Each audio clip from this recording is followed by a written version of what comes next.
when you're looking at a reference table page 6 and 7, you have to look at those pages side by side. You can see all the way on the left side we have the Precambrian eon, the Hadean eon, Archean eon, Proterozoic eon.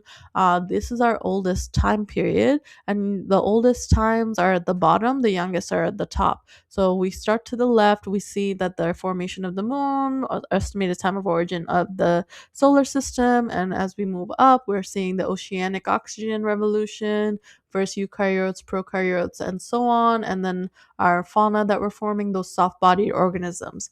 And then you see this arrow, it moves to our new eon, which is the Phanerozoic eon. All the time periods that are happening in these eons are a billion of years ago. We're using this timeline, but anything for the Phanerozoic eon is not billion years. It's a lot lower, right? Millions of years ago. So we're using this timeline.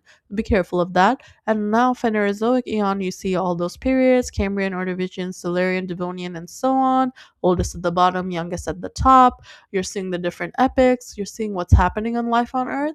You even see the time distribution of fossils that were found. So in the Cambrian period, we have stromatolites, sponges, and so on. So this is what we call like the almost the family or genus or the group of fossils of where those fossils come from, and this is the specific fossil. So fossil A is part of the group known as stromatolites, and we found fossil A in the Cambrian period. Fossil B is a part of the group called sponges, and we found fossil B in the Devonian period, and so on. So you can look at it horizontally. Once again, you can figure out which group these fossils come from, and you can even figure out when they went extinct. For instance, trilobites, which is a group of all these fossils, O, P, Q, and R, went extinct around here. The bar ends in the Triassic period. So when the bars end, those fossil groups went extinct. And the names of the fossils are at the bottom. You can even figure out where in New York we found these fossils. So in this is the New York Fossil Rock Record. So we found these fossils in the New York Rock Record over here.